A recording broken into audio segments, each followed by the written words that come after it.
First, I want to present humble apologies to, before all, to Mr. Vasenze, whose presentation I enormously appreciated.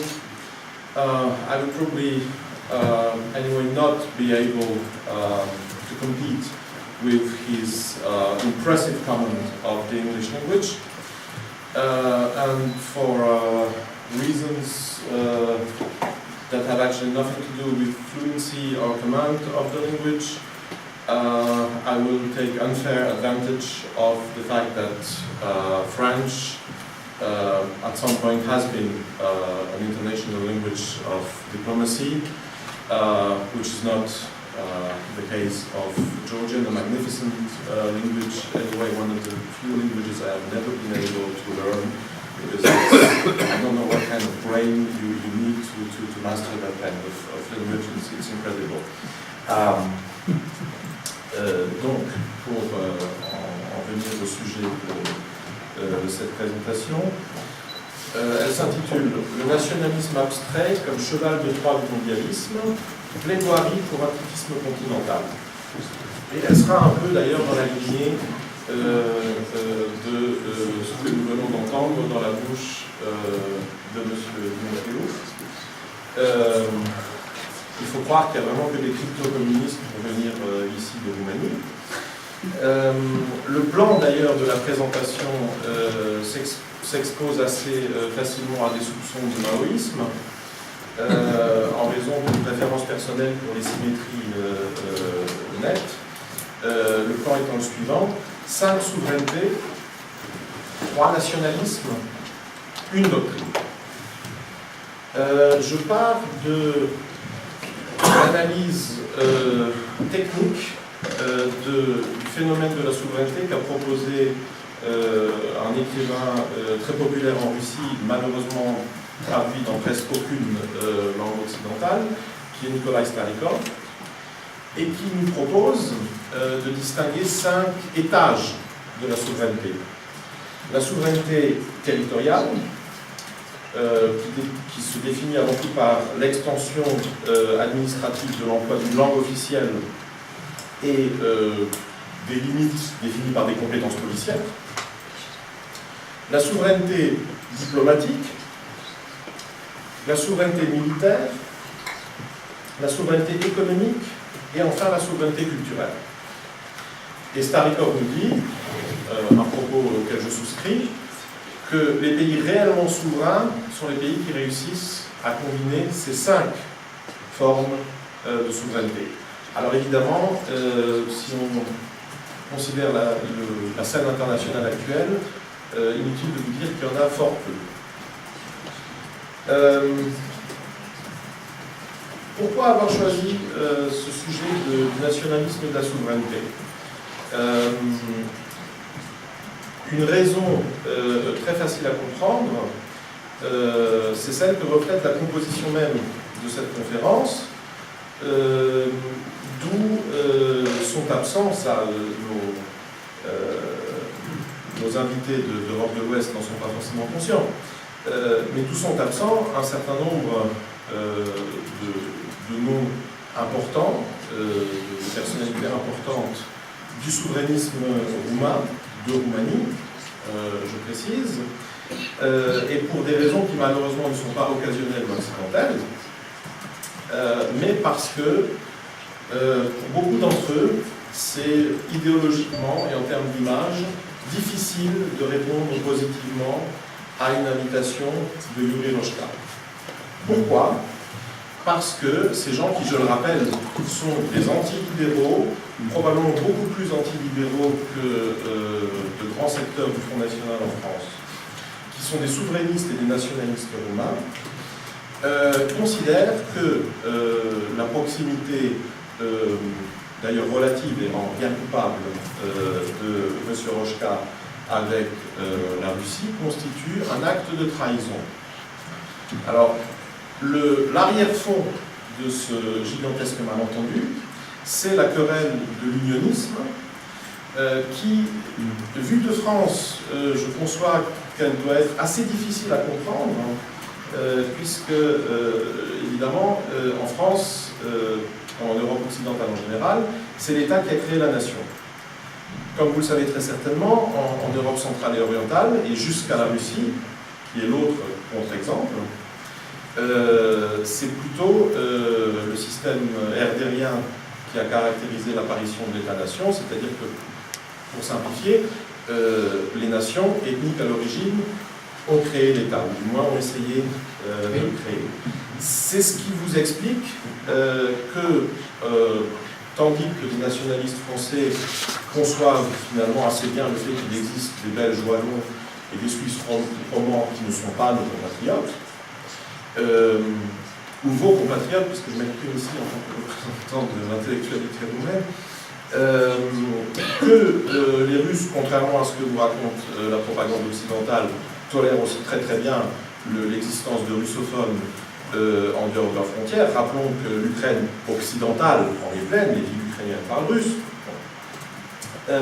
Pour des Roumains, par exemple, l'existence d'une portion significative de la population roumanophone du monde en dehors des frontières de l'État roumain pose une sorte de problème ontologique dans la définition de l'État-nation roumain.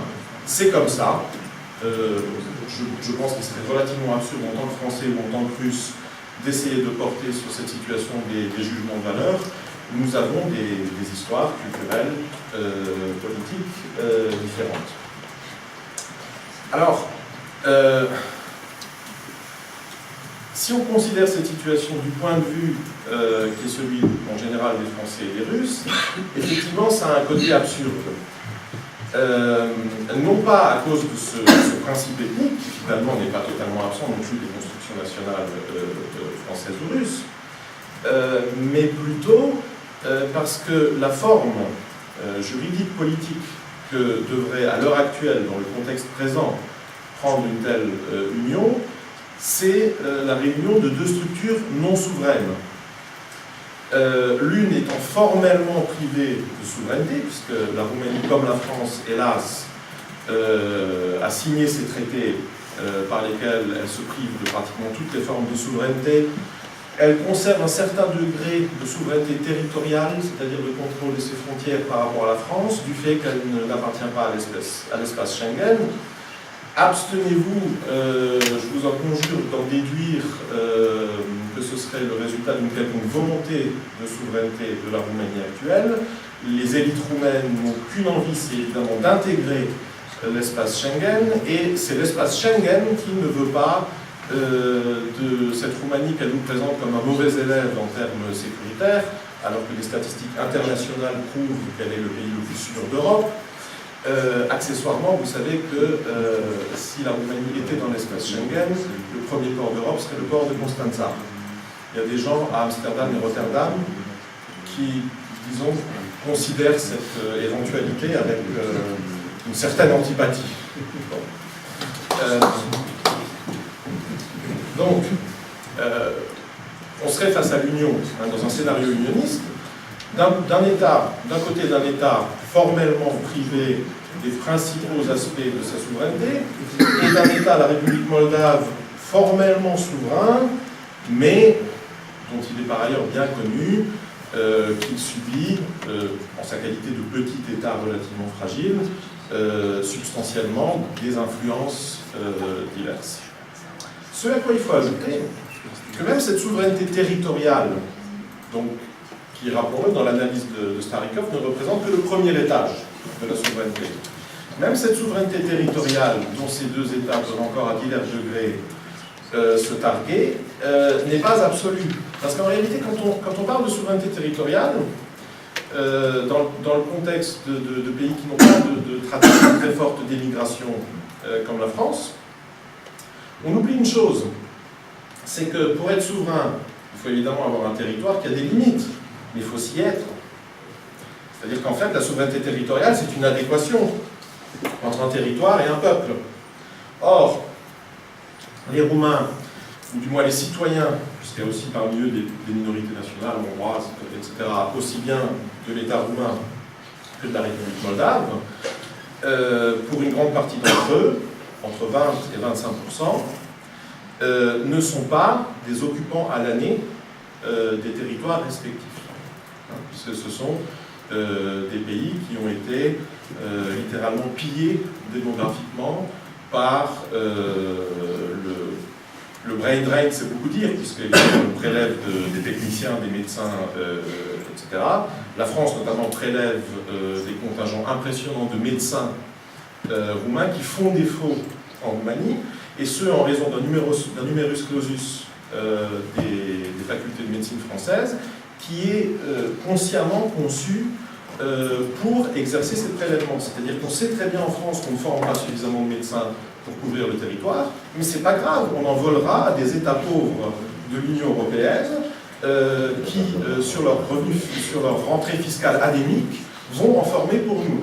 On n'est pas les pires les Français, pardon, je le dis toujours, je suis mais les Français ne sont pas les pires dans ce domaine, puisqu'en Suède, il y a même eu un projet de loi qui prévoyait carrément d'abolir, de mettre fin à toute formation de médecine. À quoi bon dépenser de l'argent à former des médecins quand on peut en importer? S'en fout. Donc, une fois cette parenthèse refermée, sur les limites de cette souveraineté déjà extrêmement limitée, qui est celle des États roumains et moldaves, et sur l'hypothèque que ça fait forcément planer sur ce projet unioniste qui est le projet de la fusion de deux non-sujets du droit international. On peut revenir à la question de fond, finalement, la question idéologique et culturelle, c'est-à-dire, pourquoi est-ce que les Roumains se laissent faire? Alors, la Moldavie, de toute façon, elle est sur la première ligne de front. Elle ne peut pas se permettre le luxe de l'irréalisme politique, d'autant plus que la frontière suivante, c'est avec un pays, l'Ukraine, qui a démontré quelles peuvent être les conséquences pratiques de ce genre d'irréalisme. La Roumanie n'est pas sur la première ligne, et donc on peut se demander, est-ce que les Roumains sont fous?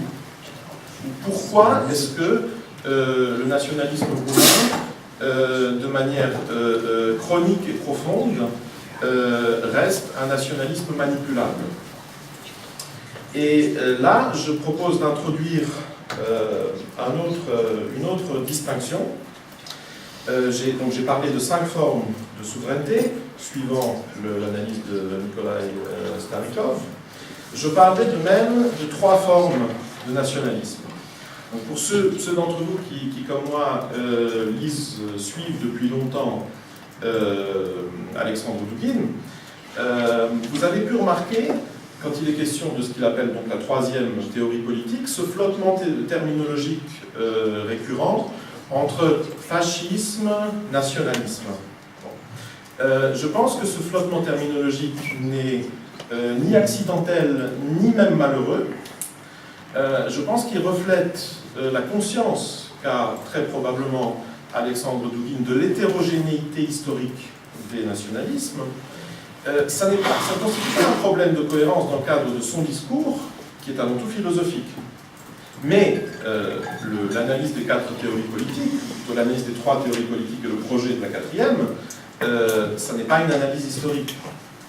Ce que moi, je voudrais proposer ici, c'est d'ébaucher, dans les limites temporelles d'une telle présentation, une analyse historique des diverses manifestations historiques concrètes de la 3e théorie politique. Mon hypothèse de départ, que j'espère pouvoir confirmer, étant que l'hétérogénéité des manifestations historiques de la 3e théorie politique n'est pas triviale, n'est pas chaotique, mais fait apparaître une structure, c'est-à-dire des différences, si vous voulez, radicales, entre au moins 3 formes de nationalisme. En premier lieu, je mentionnerai le nationalisme de type racialiste, qui historiquement est avant tout caractéristique du monde anglo-saxon et de l'Allemagne. Quiconque a une vision un tant soit peu réaliste de ce qu'ont fait les anglo-saxons à travers le monde depuis le début de leur expansion, et bien conscient du fait, d'ailleurs confirmé par tout un tas de détails historiques, que ce qu'on appelle généralement le Troisième Reich a été finalement une sorte de curieuse parenthèse continentale dans la très très longue histoire d'un projet de colonisation, d'arraisonnement du monde qui est essentiellement anglo-saxon et qui a pour base philosophique une vision biologiste, raciste, certains diraient de darwinisme social, de l'humanité, de la terre et du droit à l'occuper. Mais en réalité, je citais Hervé Juvin, qui disait exactement la même chose dans une communication récente. Bien. Je distinguerai ensuite, en deuxième lieu, le nationalisme de type impérial, qui a été caractéristique dans un passé un peu plus éloigné de l'Espagne, puis de la France, d'une certaine manière de l'Autriche-Hongrie, et enfin de la Russie, d'une part sous son hypostase tsariste, puis, notamment à partir de l'arrivée de l'affermissement du pouvoir de Joseph Staline, de l'URSS. Ce sont, pour le dire de façon synthétique, ce sont les héritiers de Rome. Pour eux, l'expansion territoriale est toujours justifiée et facilitée par la propagation d'un credo universaliste qui représente généralement une sorte de compromis entre prosélytisme chrétien. C'est vrai, là les néo-païens ont raison, je veux dire, c'est le prosélytisme chrétien qui a fourni la forme de ces idéalismes, de ces universalismes, pas nécessairement leur substance. Entre prosélytisme chrétien, donc, et universalisme libéral. Parce que n'oublions pas, je reste dans une certaine orthodoxie boudinienne de ce point de vue, que toutes les formes de nationalisme restent des sous-produits de la modernité. La synthèse, d'une certaine manière la plus parfaite, entre ces deux sources d'inspiration, ayant été atteinte par l'URSS, qui d'une part réinventait le nationalisme impérial tsariste, mais en le présentant internationalement comme la patrie du socialisme. Du socialisme, cela dit, dans un seul pays. Donc c'est universel, mais dans un seul pays. Enfin, le fait est que ça a marché. Et en troisième et dernier lieu, je distinguerai, et c'est vraiment là-dessus que j'ai choisi de me concentrer, ce type de nationalisme que j'appellerais le nationalisme abstrait. On pourrait dire aussi nationalisme négatif ou nationalisme réactif. En réalité, les trois termes, en l'occurrence, disent exactement la même chose. Pourquoi est-il abstrait ? Parce qu'il manque de substance. Pourquoi manque-t-il de substance? Parce qu'il n'est pas la manifestation organique de l'évolution sociologique d'un peuple qui serait d'abord passé par le libéralisme. Mais la manifestation réactive de peuples généralement périphériques par rapport aux nationalismes impériaux, qui finalement ont subi ces nationalismes impériaux et qui ont développé, d'une certaine manière hors sol, une forme de nationalisme en réaction à ce choc, si vous voulez, de l'histoire que leur a infligé leur contact, avant tout territorial, avec des nationalismes impériaux. Dans certains cas, ces nationalismes négatifs, arrivant au pouvoir, souvent du fait de circonstances externes, ont pu malgré tout, avec un retard historique qu'ils ont souvent compensé par des rythmes accélérés, exécuter le cahier des charges de la modernité, c'est-à-dire créer artificiellement, on pense effectivement à ce que Nicolas Ceausescu a réussi à faire, en partie d'ailleurs grâce aux prêts du FMI qui lui ont été consentis, créer artificiellement un début de structure moderne, créer des villes et créer un début de bourgeoisie nationale.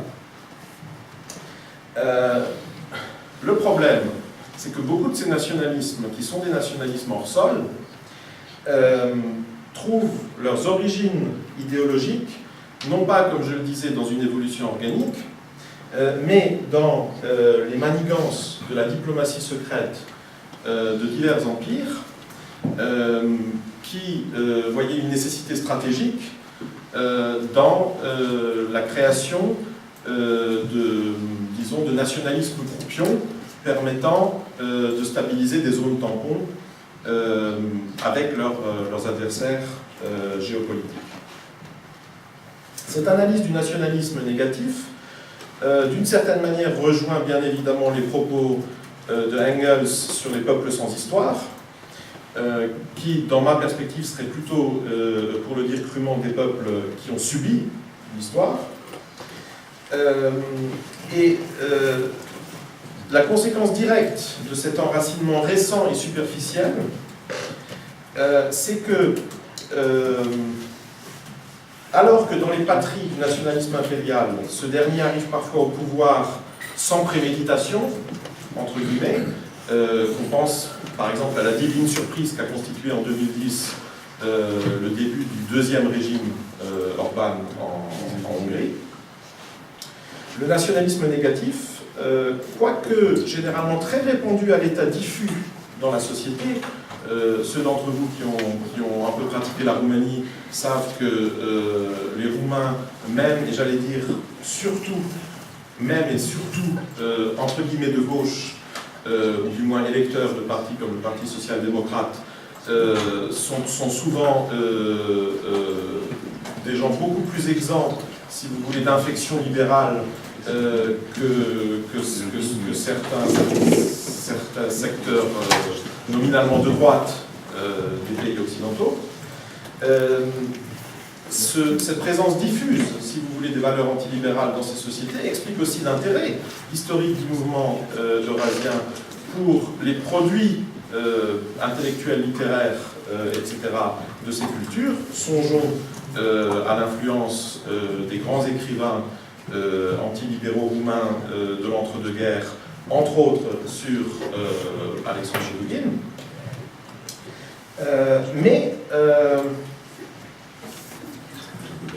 La pratique politique démontre que ce nationalisme, le nationalisme réactif ou négatif, à la différence du nationalisme impérial, n'est pas soluble dans des formules de gouvernement pragmatiques bonapartistes, mêlant politique de puissance, nationalisme civique et, disons, cette petite dose de libéralisme modéré qui permet, à travers des structures démocratiques, de faire passer la pilule d'une révolution antilibérale. Typiquement ce qu'est en train de faire Viktor Orbán en Hongrie. Et ma conclusion que j'ai présentée comme une doctrine, ma conclusion qui est en quelque sorte une recommandation stratégique à l'usage du mouvement eurasiste, c'est de ne pas chercher à soutenir désespérément, parce qu'ils ont très largement prouvé leur incapacité à arriver au pouvoir et encore plus à y rester une fois qu'ils y sont, ces nationalismes, disons ces nationalismes négatifs, mais à essayer au contraire, et là je trouve que les perspectives pour l'instant sont au contraire on ne peut plus encourageantes, d'infiltrer les structures de pouvoir existantes, qui sont souvent celles d'un espèce de centre-gauche très peu politisé, affairiste, corrompu, comme dit la presse otanesque, parce qu'en Espagne, il n'y a pas de corruption en Occident, ça se passe à travers le virement bancaire. Donc, comment voulez-vous que des virements bancaires représentent le produit d'actes de corruption? C'est impossible. Et donc de miser sur une sorte de stratégie que j'appellerais le titisme continental, dans la mesure où on peut considérer que dans la gestion, si vous voulez, des petits nationalistes antagonistes, ceux qui ont eu à produire les recettes les plus efficaces, ce sont de manière pas très surprenante ceux qui ont eu à gérer le plus grand chaos ethnique disponible en Eurasie, qui est probablement celui des Balkans. Merci beaucoup.